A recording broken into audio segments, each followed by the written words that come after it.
반갑습니다. 우리 앞뒤 좌우로 인사하겠습니다. 오늘 저녁에도 큰 은혜 받는 시간 되십시오. 인사하겠습니다. 네. 많은 분들 와주셔서 감사합니다. 오늘 우리가 나누고 싶은 말씀은요, 마태복음 15장 21절에서 28절까지의 말씀인데요.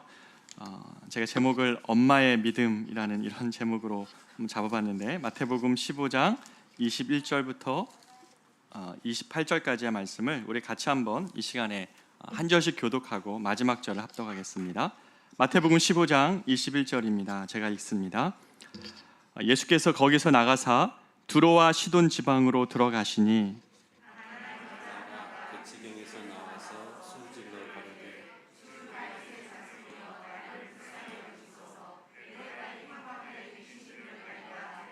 예수는 한 말씀도 대답하지 아니하시니 제자들이 와서 청하여 말하되 그 여자가 우리 뒤에서 소리를 지르오니 그를 보내소서.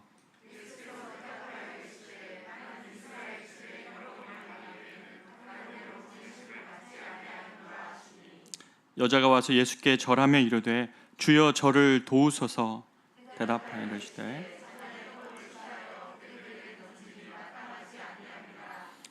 여자가 이르되 주여 올소이다마는 개들도 제 주인의 상에서 떨어지는 부스러기를 먹나이다 하니, 이에 예수께서 대답하여 이르시되 여자여 내 믿음이 크도다. 내 소원대로 되리라 하시니 그때로부터 그의 딸이 나으니라. 아멘.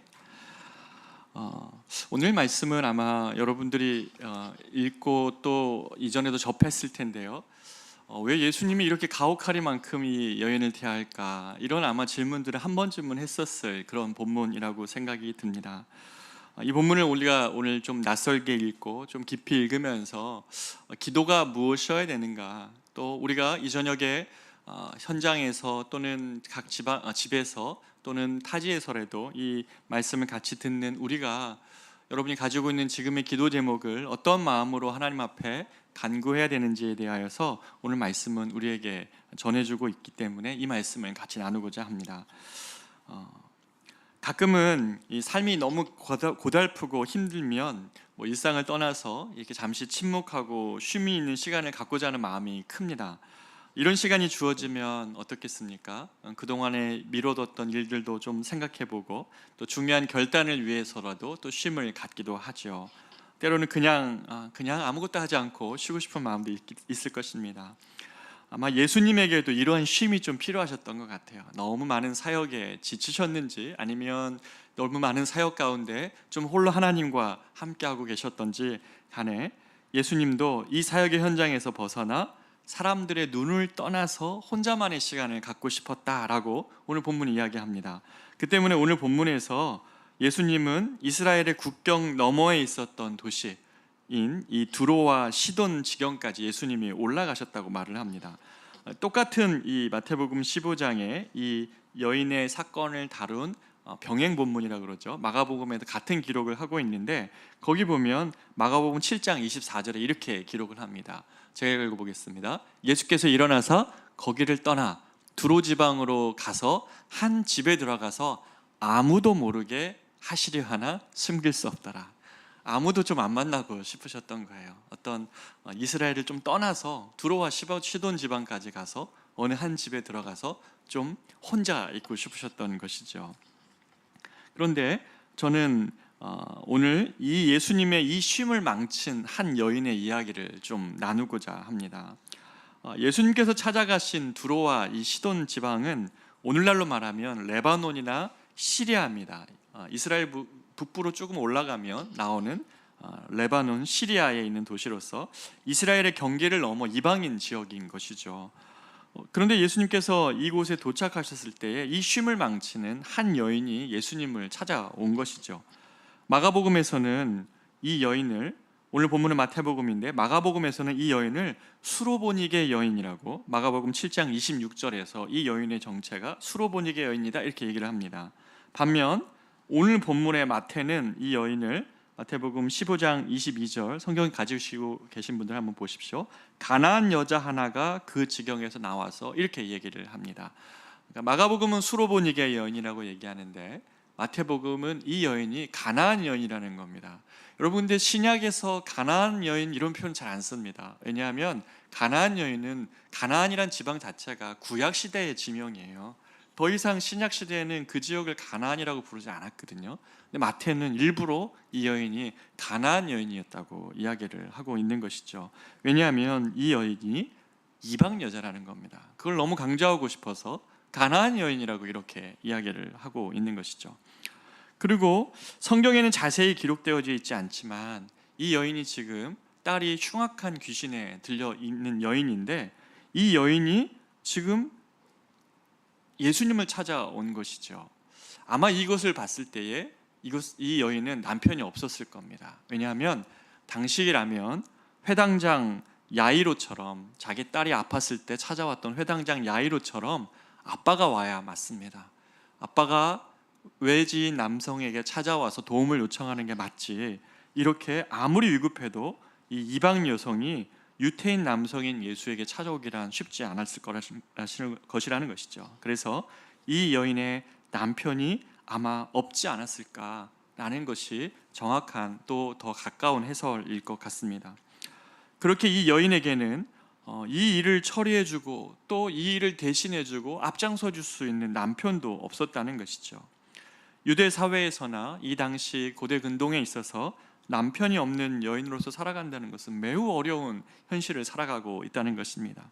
더군다나 지금 이 여인은 가나안의 이방 여인으로서 자신을 부정하게 여기는 유태인인 이 유태인 남성 예수님께 찾아와 부탁을 하고 있는 이런 형편인 것이죠. 생각해보면 이 여인이 지금 예수님께 나오기 위해서는 여러 가지 장벽을 넘어야 돼요. 문화적 장벽, 사회적 편견, 인종적인 장벽, 이런 여러 가지 것들을 넘어서야 되는데 이 여인이 지금 포기하지 않고 예수님께 나와 소리질러 도움을 구하고 있습니다. 무엇이 이 여인을 뛰어넘게 하고 있습니까? 이 여인이 모든 사회적 이런 장벽과 시선들을 뛰어 예수님께로 나아갈 그 단 하나의 이유가 무엇입니까? 그것은 이 여인이 엄마였기 때문이에요. 엄마가 아니라면 이렇게 할 수가 없었을 거예요. 엄마가 아니라면 이런 간절함으로 이 예수님께 나오기가 어려웠을 것이라는 것이죠. 그것도 귀신 들려 병든 딸을 둔 엄마였다는 것이죠. 아마도 이 여인은 엄마로서 할 수 있는 모든 것을 했었을 것입니다. 재산을 팔아서 약을 구해보기도 했었을 것이고, 그런 능력이 있는 사람이라면 아마 다 찾아가서 도움을 요청했을 것입니다. 하지만 이런 것들에 귀신이 반응하지 않았고, 아마 있었던 재산마저도 사라져갔을 거고, 그 가운데 미처 펴보지도 못한 딸 아이가 그렇게 흉악한 귀신에 들려서 그렇게 인생이 그렇게 고통당하고 있는 이것을 보면서, 사람들의 차별적 시선과 따돌림을 당하는 아이를 보면서 아마 아이의 인생이 너무 가여워가지고 그 딸을 둔 엄마는 할 수 있는 것이 아무도 없어서 아마 엄청나게 울었겠죠. 눈물로 밤을 새웠을지도 모르겠습니다. 그런 그녀에게 예루살렘으로부터 정말 뜻하지 않게 예수님이 두로와 시돈을 넘어서, 이스라엘의 경계를 넘어서 두로와 시돈까지 온 거예요. 자기가 있는 지역까지 왔으니 이 엄마의 간절함 여러분 느껴지세요? 이 방법 외에는 없을 것이라는 이 여인의 간절함이 여기에 담겨져 있다는 것이죠. 병든 자를 고친다더라, 귀신도 고친다더라, 굴복한다더라, 그 예수님이 지금 내가 있는 마을로 왔으니 엄마는 평생 오지도 않을 수도 있는 이 기회를 절대 놓치고 싶지 않았을 것입니다. 예수님 앞에 선 여인은 그런 엄마였습니다. 딸의 고통을 해결해 줄 수 있는 능력이 자신에게는 없어 가슴 아파하는 엄마였던 것이죠. 그래서 이 엄마의 예수님을 향한 외침은 그냥 들릴까 말까, 예수님 이 정도가 아니었다는 것이죠. 오늘 22절에 이 여인이 어떻게 외치는지 한번 보십시오. 22절입니다. 같이 한번 읽어보겠습니다. 시작. 가난한 여자 하나가 그 지경에서 나와서 소리질러 이르되 주 다윗의 자손이여 나를 불쌍히 여기소서, 내 딸이 흉악하게 귀신 들렸나이다 하되. 여러분, 우리는 이렇게 지금 평범하게 읽었지만 아마 이 여인의 외침은 필사적인 외침이었을 겁니다. 다윗의 자손이여 나를 정말 불쌍히 여겨달라고, 내 딸이 흉악하게 귀신 들렸나이다 라고 아마 자신이 가질 수 있고 또 외칠 수 있는 가장 필사적인 외침으로 지금 주님께 그렇게 도움을 청하고 또 외치고 그렇게 부르고 있는 것이죠. 다윗의 자손이라는 이 표현조차 이스라엘 사람들만이 하는 표현이었는데, 다윗의 자손은 뭡니까? 메시아로서 오셔서 다윗의 때와 같은 샬롬과 하나님의 영광의 때를 회복할 때가 바로 다윗의 자손 예수여라는 이 표현 안에 담은 종말론적인 표현이죠. 그런 다윗과 같은 왕이 다시 오시기를 원하는 표현인데, 이방인인 이 여자가 자신의 희망을 담아가지고 이 예수님을 다윗의 자손이라고 부르면서 얼마나 간절하게 다윗의 자손 예수여, 내 딸이 지금 귀신 들려 병들었으니까 다윗의 자손이시여 나에게 자비를 베풀어 달라고, 내 딸에게 자비를 베풀어 달라고 외치는 것이에요. 엄마의 이게 외침이라고 여러분 한번 생각해 보십시오. 얼마나 이게 간절하겠어요. 이 유일한 방법이신 예수를 놓치면, 혹시 예수님이 못 들으시면 어떻게 할까? 그럼 평생 딸아이를 향한 미안함 때문에도 고개 못 들을 텐데, 할 수 있는 한 최선을 다해서 정말 인생을 건 외침을 했을 것입니다. 본문을 보면서 우리는 하나님의 약속 하나를 생각하게 됩니다. 예레미야 33장 2절 3절인데요. 같이 읽어보겠습니다. 시작. 이를 행하시는 여호와, 그것을 만들며 성취하시는 여호와, 그의 이름을 여호와라 하는 이가 이와 같이 이르시도다. 너는 내게 부르짖으라. 내가 내게 응답하겠고 내가 알지 못하는 크고 은밀한 일을 내게 보이리라. 아멘. 이를 행하시는 여호와, 그것을 만들며 성취하시는 여호와, 그의 이름을 여호와라 하는 이가 이와 같이 이르시도다. 너는 내게 부르짖으라. 그럼 내가 내게 응답하겠고 내가 알지 못하는 크고 은밀한 일을 내게 보이리라. 바로 이 말씀이 이 여인을 향한 약속의 말씀이 될 수 있을 것입니다. 이를 행하시고 그것을 만들고 성취까지 하시며 그의 이름을 여호와라 하느니, 자신의 이름에, 이 권능의 이름에 걸고 약속을 하는 것이죠. 내게 부르짖으면 내가 내게 응답하겠고 네가 알지 못하는 크고 은밀한 일, 우리의 생각과 지혜가 아니라 하나님의 지혜와 하나님의 은밀한 일들을 네게 보이리라 라고 말씀하십니다. 하나님께서는 이 예레미야 33장에서 자신 이름 외에는 더 높은 것에 기댈 수 없기 때문에 이 부르짖음에 대한 약속을 자신의 이름에 걸고, 내 이름이 여호와인데 이 이름에 걸고 기도하라는 겁니다. 우리의 머리로는 도저히 생각할 수 없고 내가 가지고 있는 지식으로는 상상할 수 없는 하나님의 방법으로 일하시며 그 하나님의 계획을 보이시겠다고 약속하신 것이죠. 이런 하나님께서 우리의 기도를 들으신다니 이것이 얼마나 감사한 것입니까? 그런데요, 오늘의 기대와는 전혀 다르게, 우리의 기대와는 전혀 다르게 반응하는 예수님을 우리가 근데 또 보게 됩니다. 23절 한번 보십시오. 이렇게 간절히 외쳤는데 예수님이 어떻게 말씀하십니까? 23절 첫 번째 구절을 보면 예수는 한 말씀도 대답하지 아니하시니. 아니 주님, 이렇게 간절히 외쳤는데 주님이 한 말씀도 안 하셨다는 거예요. 사일런스, 침묵했다는 거예요. 많은 사람들이 이 본문을 보면서 무척이나 당황했습니다. 아니 예수님은 한 번도 고통받는 자의 간절한 부르짖음을 외면한 적이 없었는데, 아니 왜 이 본문에서 이런 간절한 외침을 하는 이 여인의 이야기에는 왜 침묵을 하시지? 남들이 주목하지 않고 듣지 못하는 작은 소리까지도, 우리의 신음까지도 아신다고 주님이 아셨는데 어떻게 이러한 큰 간절한 외침에 주님이 침묵을 하시지? 우리 학자들도 이 본문에 보면서 당황했습니다.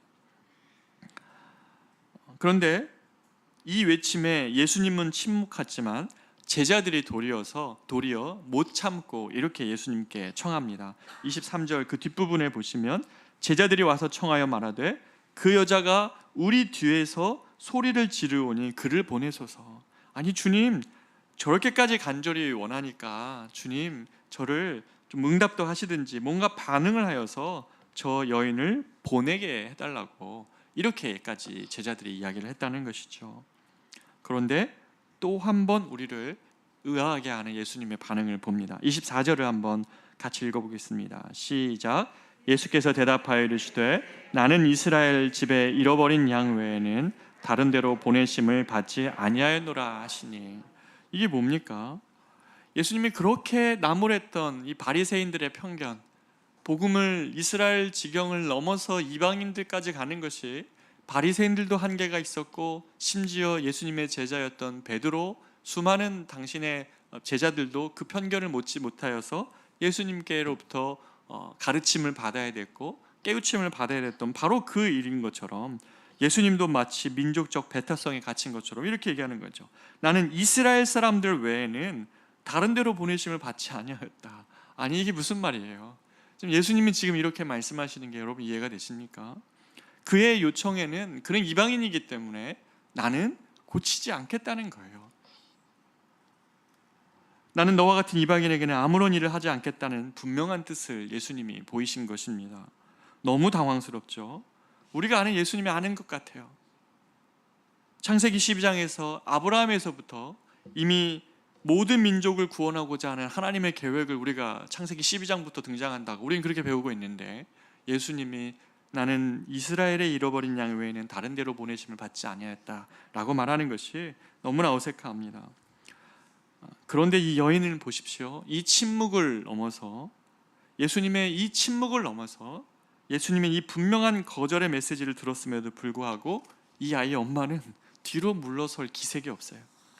물러서는 것이 아니라 오히려 예수님께 더 적극적으로 매달립니다. 25절을 한번 보십시오.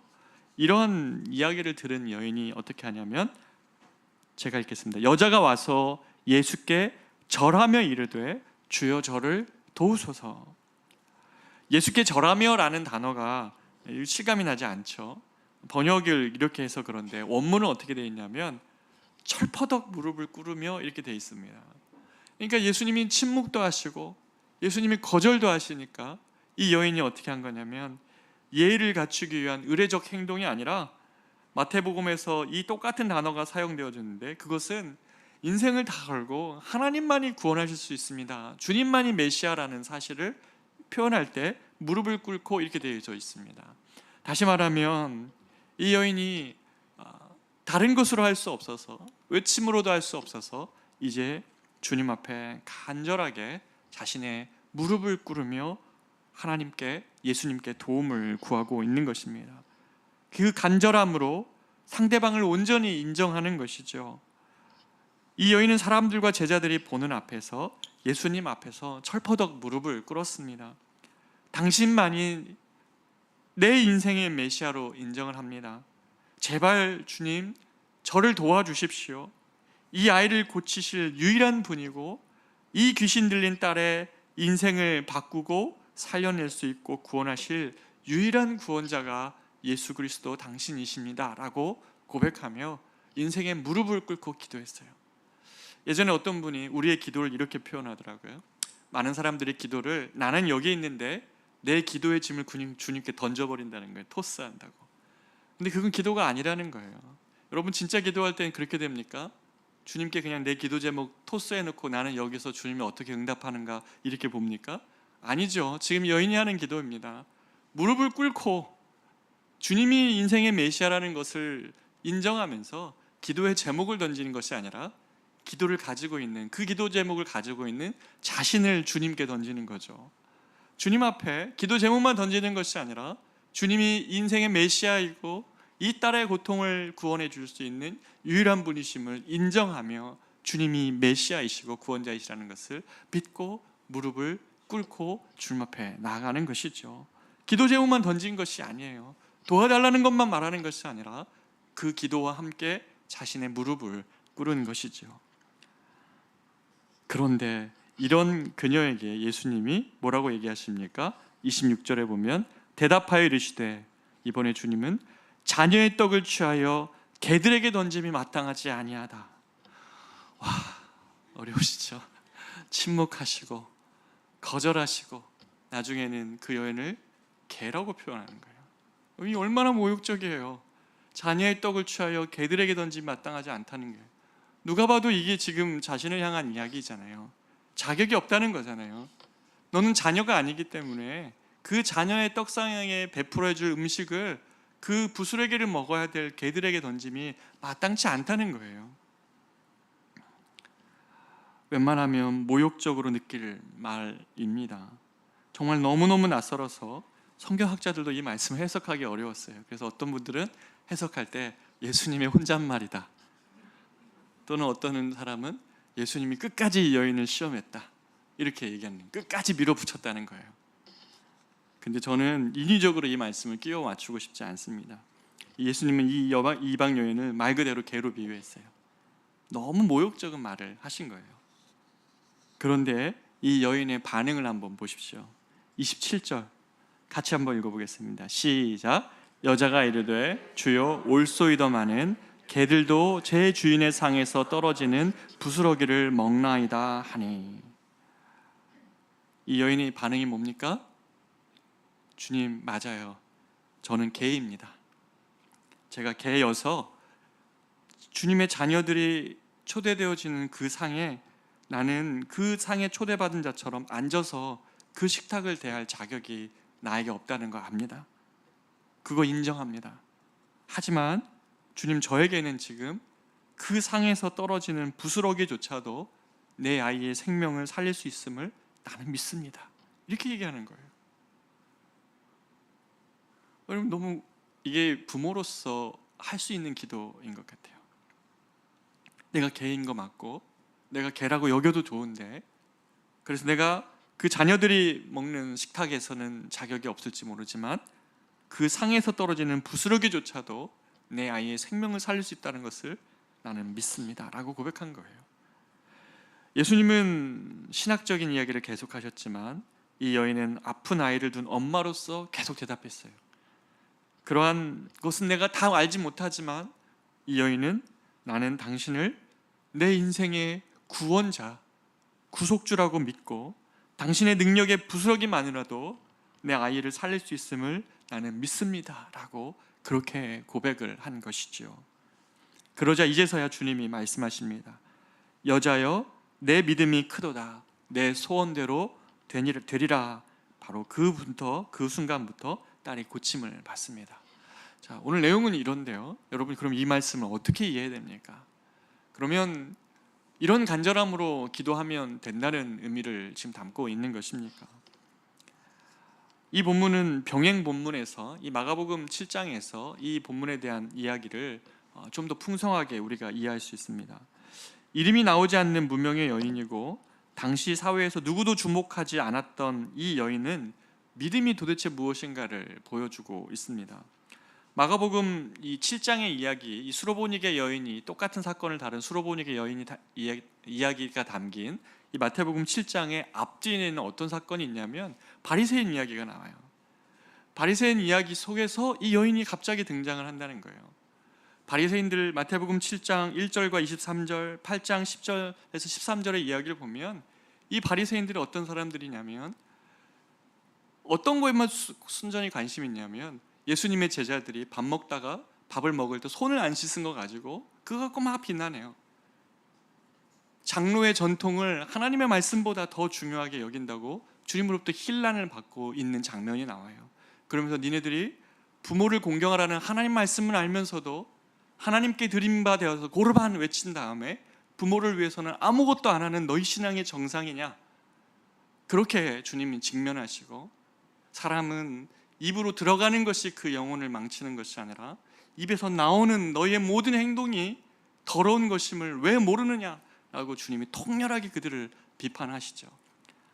마가복음 18장 10절에서 13절 보면 4,000명을 주님이 광야에서 먹였음는 그 큰 은혜를 보고도 예수님을 향하여서 뭐라고 얘기합니까? 당신이 모세의 기적, 하늘에서 만나를 한번 내려보라고, 이렇게 예수님을 향하여서 교만하고 또 불신앙하는 이런 태도들이 앞뒤 바리새인 나오는데, 바로 이 당시 사회에서 최고의 종교 지도자였던 바리새인과는 감히 비교할 수 없는 이름 없는 이 이방 여인의 믿음이 얼마나 빛나는지를 이 사이에서 지금 보여주고 있는 것이죠. 여기서 우리는 예수님께서 시작하신 하나님 나라의 실상을 봅니다. 당시 최고의 사람들이라 자타가 인정하던 바리새인과 가장 낮은 사람으로 여겨질 수밖에 없었던, 심지어 귀신 들린 딸의 어머니인 이 무명의 여인의 믿음이 완전히 역전되고 있죠. 완전히 주님은 이 역전을 보여주고 싶으셨습니다.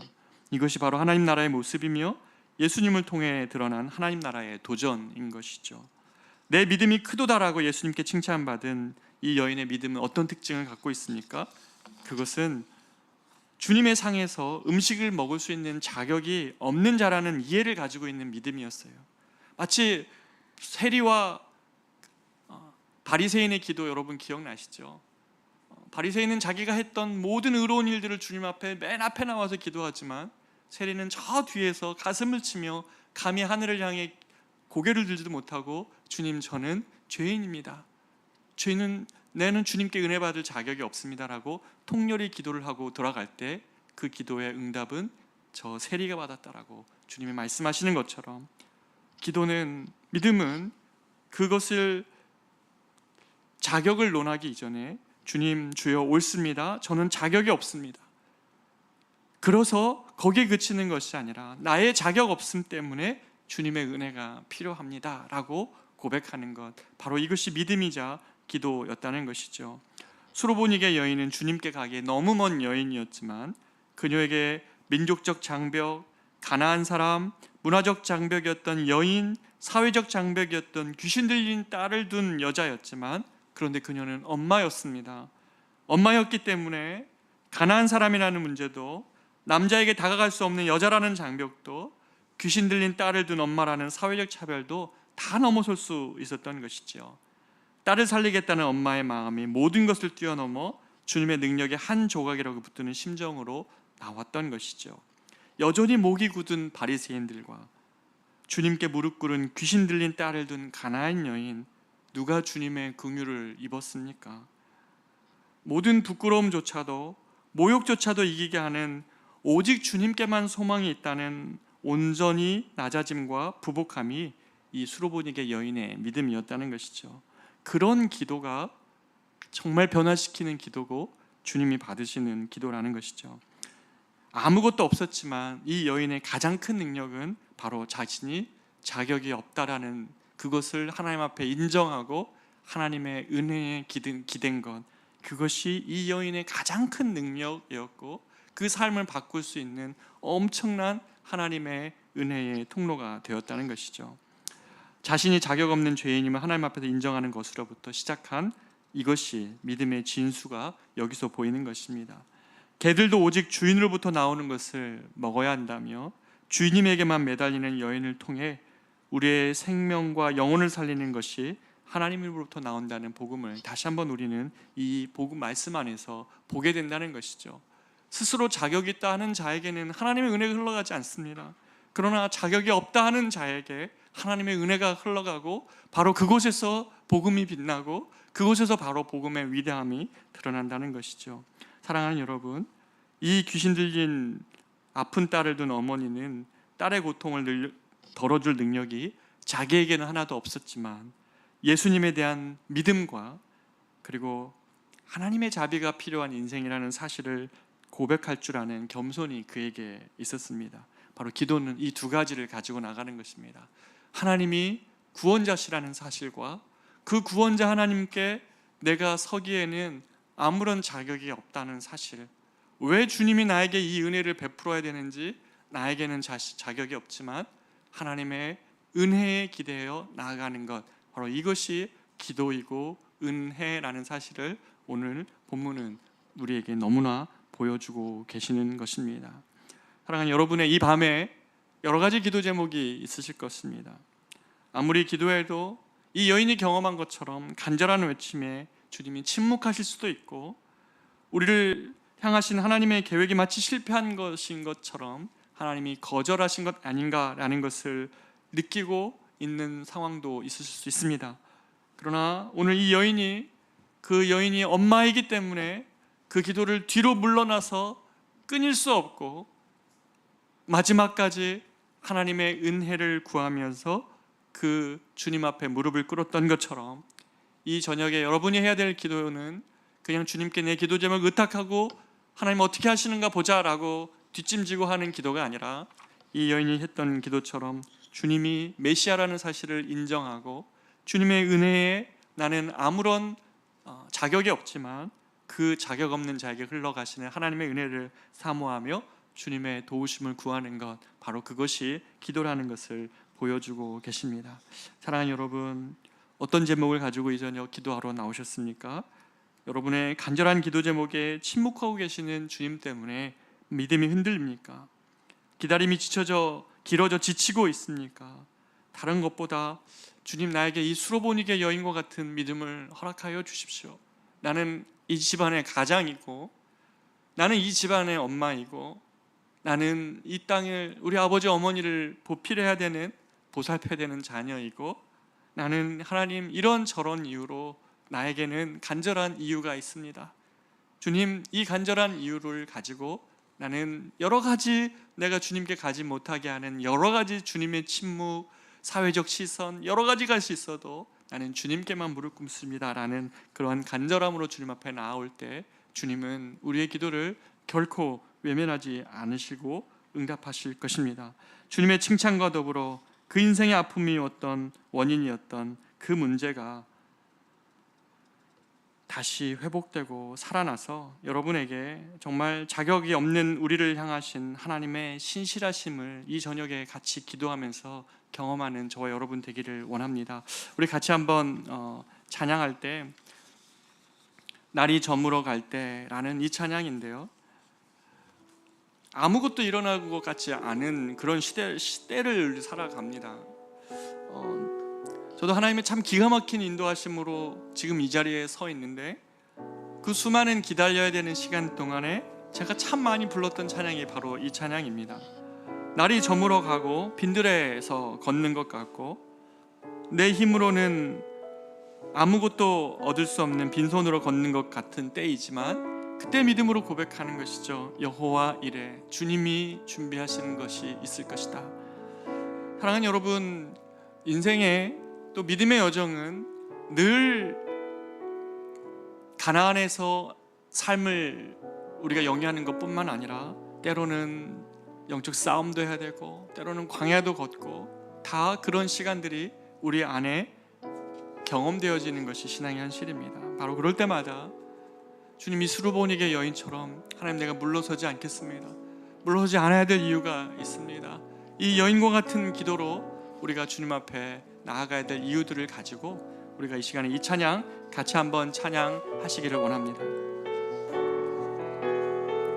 날이 저물어 갈 때, 날이 저물어 갈 때, 빈들에서 걸을 때, 그때가 하나님의 때, 내 힘으로 안 될 때, 빈손으로 걸을 때, 내가 고백해 여호와 이레. 다시 한번 고백합니다. 날이 저물어 갈 때, 빈들에서 걸을 때, 그때가 하나님의 때, 내 힘으로 안 될 때, 빈손으로 걸을 때, 내가 고백해 여호와 이레. 주가 일하시네,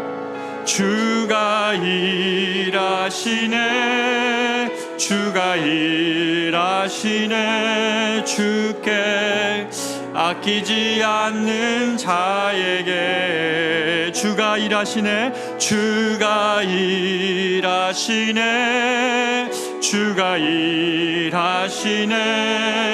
신뢰하며 걷는 자에게 우리 모인 이곳에 주님 함께 계시 누리네. 아버지 은혜, 적은 떡과 물고기, 내 모든 걸 드릴 때 모두 고백해 여호와 이레. 주가 일하시네 주가 일하시네 주가 일하시네 주께 아끼지 않는 자에게 주가 일하시네 주가 일하시네 주가 일하신 신뢰하며 걷는 자에게 주가 일하시네 주가 일하시네 하시네 주께 아끼지 않는 자에게 주가 일하시네 주가 일하시네 신뢰하며 걷는 자에게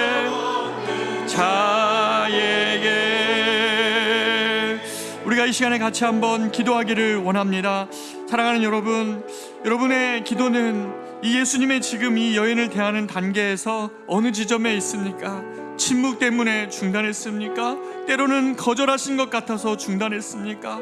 때로는 주님이 정말 너에게는 자격이 없는 것 같다, 우리 안에 사단이 심어놓는 하나님의 자녀임에도 불구하고 하나님이 도온 생각이 아니라 자격이 없는 것 같아서 주님께 구하지 못하는 그런 마음입니까? 그런데 여러분에게 어떤 이유가 있습니까? 이 여인과 같은 절박한 이유, 여러분은 엄마입니까? 그래서 이 여인이 경험하는 모든 장벽들을 이길 수 있는 바로 그것이 여러분에게 있습니까? 여러분, 기도하시기를 원합니다. 우리 이 시간에 같이 한번 기도하기를 원할 때, 하나님, 그러나 그렇습니다, 제게 자격이 없습니다. 그러나 나는 하나님 그래서 은혜를 구합니다. 하나님의 자녀로서 하나님, 내가 이 시간에 구하오니 주여 우리 가운데, 주여 우리의 간절한 기도 가운데 응답하시는 그 하나님, 내게 부르짖으라 그럼 내가 내게 응답하겠고 내가 알지 못하는 크고 은밀한 일을 내게 보이리라고 말씀하시는 하나님의 약속을 신뢰하며 나아갈 때 주여 우리 가운데 함께 해달라고 우리가 이 시간에 같이 한번 간절히 기도하도록 하겠습니다. 기도합니다. 존귀하신 아버지 하나님, 이 저녁에 우리가 이 수로보니게 여인에 대하여서 엄마의 기도라는 제목으로 나눴습니다. 오 하나님 아버지, 이 여인이 하나님 앞에 나아가서 주여 이 아이를 불쌍히 여겨달라고 할 때 그렇게 간절한 부르짖음에 주님은 외면하신 듯하였고 침묵하신 듯하였고 자격이 없다 하였고, 너는 하나님 내가 섬길 대상이 아닌 것처럼 말씀하였지만 아버지 하나님, 이 여인이 아버지 하나님 엄마였기 때문에 그는 절대로 뒤로 물러나지 아니하였고, 그는 하나님 자녀였기 때문에 아버지 하나님 사랑하는 딸을 하나님 세워주기 위하여서 아버지 하나님 부모로서 그렇게 하나님 간절히 기도할 수밖에 없었던 그런 간절함이 있었습니다. 오 사랑하는 하나님 아버지, 사랑하는 우리 성도들이 아버지 하나님 어느 지점에서 기도가 멈춰 있습니까? 주님이 침묵하는 것 같아서 그렇습니까? 거절당한 것 같아서 그렇습니까? 때로는 사단이 심어준 것처럼 그러한 기도의 은혜를 받을 자격이 없다는 것처럼 사단의 참소 안에서 하나님 그쳐져 있습니까? 오 하나님 아버지, 이 저녁에 구합니다. 사랑하는 우리 성도들 하나님 앞에 나아가 기도할 때, 오 하나님 아버지, 그렇습니다. 우리는 자녀의 상의 앞에서 하나님 그렇게 하나님 그 상을 편하게 대할 그런 자격이 우리 안에 없을지라도 아버지 하나님, 그들에게 던져주는 그 부스러기 하나가 우리의 이 아이의 삶을 바꿀 수 있다는 이 아이의 엄마의 하나님 간절함을 외치잖아.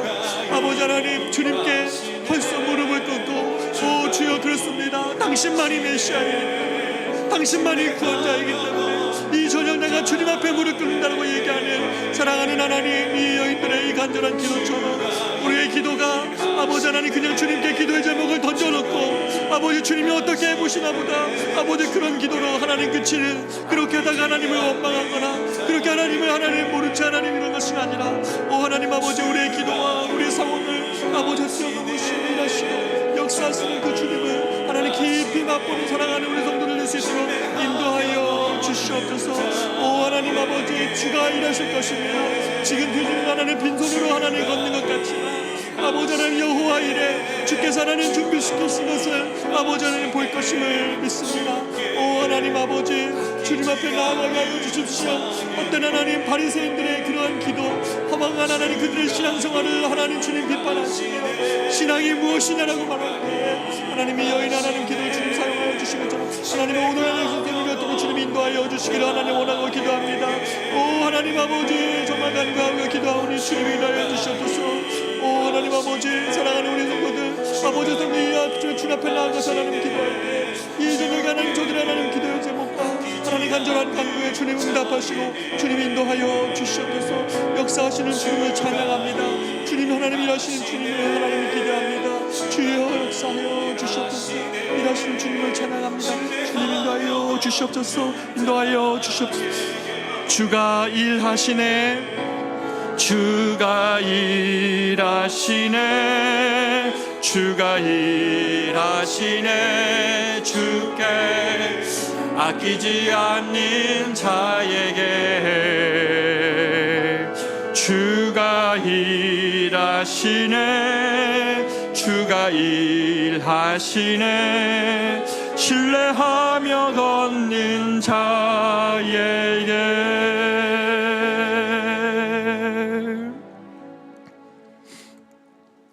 존귀하신 하나님 아버지, 사랑하는 우리 성도들, 하나님을 아빠 아버지라 부르면서도 하나님 이 기도에 침묵하시는 하나님을 너무 오래 경험하다가 또는 우리의 기도를 마치 주님이 외면한 채 들으시지 않는 것처럼 아버지 하나님, 그런 하나님의 응답하지 않으시는 기도를 가지고 하나님 정말 주님을 향한 냉랭한 가슴으로 식어져 있다면 아버지 하나님, 우리가 멈춰서지 않아야 될 하나님 이 수로보니게 여인의 기도처럼 아버지 하나님, 저들이 하나님 앞에 나아가 기도해야 될 이유, 그런 절박한 이유들을 하나님 우리에게 각자에게 다 주셨을 테오니 성령 하나님 아버지, 중단하지 않게 하여 주십시오. 주님의 상에서 하나님 떨어지는 그 부스러기만으로도 그런 나는 자녀로서 주님 앞에 설 수는 없었으나 그러나 하나님 그것조차도 내 아이의 병을 낫게 하실 것이라고 믿으며 주님 앞에 무릎 꿇었던 이 여인처럼 우리의 기도가 이 바리새인들처럼 그냥 하나님 주님 앞에 꼿꼿한 목으로, 또 하나님 그냥 주님 앞에 내 기도의 제목만 던져놓고 하나님 주님이 어떻게 하시는지 보자라는 그러한 마음이 아니라 하나님 기도와 함께 내 자신을 주님 앞에 의탁하며 주님이 구원자요 메시아시라는 사실을 고백하며 인생은 무릎을 꿇는 기도가 저들 가운데 회복되게 하여 주십시오. 그런 기도 속에서 하나님은 반드시 내가 내게 부르짖으라, 그러면 내가 내게 응답하겠고 내가 알지 못하는 크고 비밀한 일을 내게 보이리라 약속하여 주셨으니 하나님 이 약속이 주님의 이름으로 하신 약속이오니 저들 기도 가운데 응답되게 하여 주시옵소서. 그렇게 하실 주님을 기대하며 이 시간 기도할 때 우리와 동행하여 주시옵소서. 이제는 우리 구주 예수 그리스도의 은혜와 하나님의 말로 다 할 수 없는 사랑하심과 성령님의 인도 보호 교통 충만하심이 수로보니게 여인의 기도를 회복하며 주 앞에 나아가고자 하는 사랑하는 모든 성도들의 이 저녁의 기도 위에, 그들의 기도 제목 위에 예로부터 영원토록 함께 있을지어다. 아멘.